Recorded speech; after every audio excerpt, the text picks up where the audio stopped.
Assalamualaikum warahmatullahi wabarakatuh.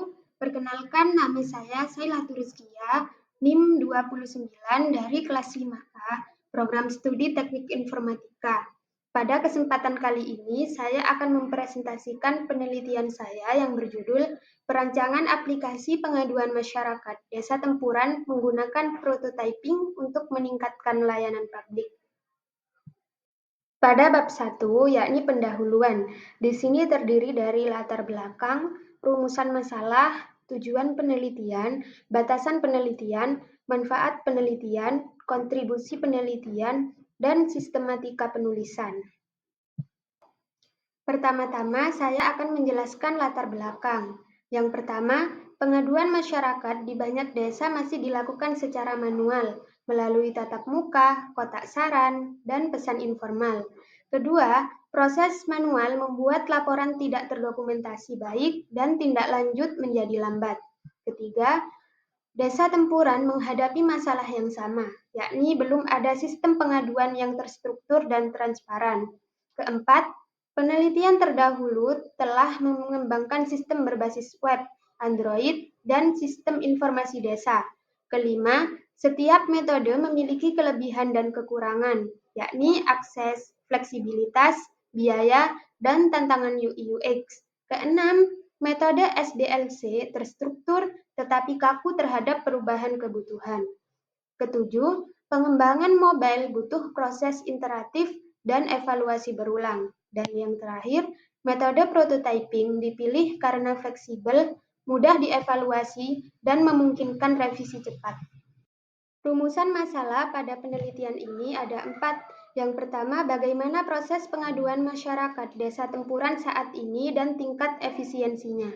Jadi, pertanyaan ini ingin mengetahui kondisi nyata di lapangan. Apakah laporan masyarakat dicatat, seberapa cepat diproses, dan kendala apa saja yang ada.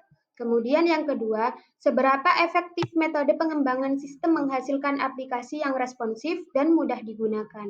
Jadi, ini untuk mengukur apakah metode prototyping benar-benar membantu menghasilkan aplikasi yang sesuai kebutuhan pengguna. Yang ketiga, bagaimana kinerja aplikasi dalam kecepatan pelaporan akurasi data dan pelacakan status.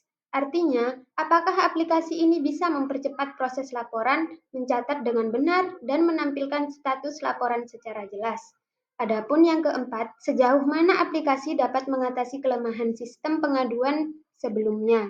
Jadi, ini melihat apakah aplikasi baru ini benar-benar lebih baik dan bisa menyelesaikan masalah yang dulu terjadi. Adapun tujuan penelitian di sini ada 4. Yang pertama, menganalisis proses pengaduan masyarakat di Desa Tempuran dan kendala yang muncul. Yang kedua, merancang dan mengimplementasikan aplikasi pengaduan berbasis Android sesuai kebutuhan pengguna. Ketiga, menguji kinerja aplikasi melalui pengukuran kecepatan pelaporan, akurasi data, dan efektivitas pelacakan status. Dan yang keempat, mengevaluasi sejauh mana sistem baru meningkatkan efisiensi dan transparansi pelaporan. Penelitian ini juga memiliki batasan. Yang pertama, fokus pada pengaduan masyarakat di Desa Tempuran, Kecamatan Paserpan. Kedua, aplikasi hanya dikembangkan pada Android. Ketiga, pengaduan dibatasi pada kategori umum, yakni infrastruktur, layanan publik, dan kebersihan. Keempat, fokus penelitian pada fitur utama, yakni membuat laporan, mengirim laporan, pengelolaan admin, dan status laporan. Yang kelima, pengujian hanya meliputi black box dan usability, tidak mencakup keamanan atau stress test. Yang terakhir, data uji berupa data simulasi atau data terbatas dari perangkat desa. Selanjutnya, manfaat penelitian. Penelitian ini memiliki manfaat dua sisi. Manfaat penelitian yang secara teoritis, yang pertama, menambah wawasan tentang penerapan teknologi mobile dalam layanan publik desa. Kedua, menjadi referensi bagi penelitian sistem pengaduan masyarakat berbasis mobile. Ketiga, memperkaya kajian efektivitas metode pengembangan sistem dalam meningkatkan usability dan kualitas layanan.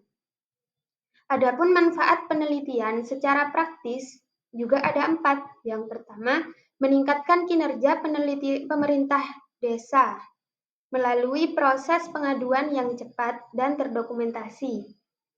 Yang kedua, mendorong keterlibatan masyarakat melalui sarana pelaporan yang lebih mudah dan transparan. Ketiga, membantu perangkat desa mengelola data pengaduan secara rapi dan terstruktur. Keempat, menjadi dasar pengembangan fitur lanjutan, yakni integrasi notifikasi dashboard analitik. Kontribusi penelitian ini adalah yang pertama, menghasilkan model perancangan sistem pengaduan berbasis mobile yang dapat dijadikan acuan desa lain. Kedua, menyusun rancangan arsitektur sistem dari analisis kebutuhan hingga alur pengolahan data. Ketiga, pengembangan aplikasi Android untuk pelaporan dan pemantauan aduan masyarakat. Keempat, memberikan hasil evaluasi usability untuk peningkatan kualitas antarmuka aplikasi. Dan yang terakhir, menyediakan dokumentasi teknis sebagai acuan pengembangan di masa depan. Yang terakhir adalah sistematika penulisan. Pada bagian awal terdiri dari halaman judul, halaman kata pengantar, abstrak, halaman daftar isi, halaman daftar tabel, dan halaman daftar gambar. Bab 1 pendahuluan terdiri dari latar belakang, rumusan masalah, tujuan, batasan, manfaat, kontribusi, dan sistematika penulisan. Bab 2 kajian pustaka, yakni tinjauan pustaka, penelitian terdahulu, dan teori pendukung. Bab 3 metode penelitian terdiri dari kerangka berpikir, metode penelitian, kerangka sistem, lokasi penelitian, dan jadwal penelitian. Bagian akhir, daftar pustaka. Nah, jadi sistematika ini menjelaskan alur penulisan laporan, mulai dari masalah yang diteliti, teori yang digunakan, sampai metode penelitian yang dilakukan. Demikian presentasi dari penelitian saya. Semoga dapat memberikan gambaran awal tentang pentingnya perancangan aplikasi pengaduan berbasis mobile bagi pelayanan publik desa. Sekian yang dapat saya sampaikan, kurang lebihnya mohon maaf yang sebesar-besarnya. Wassalamualaikum warahmatullahi wabarakatuh.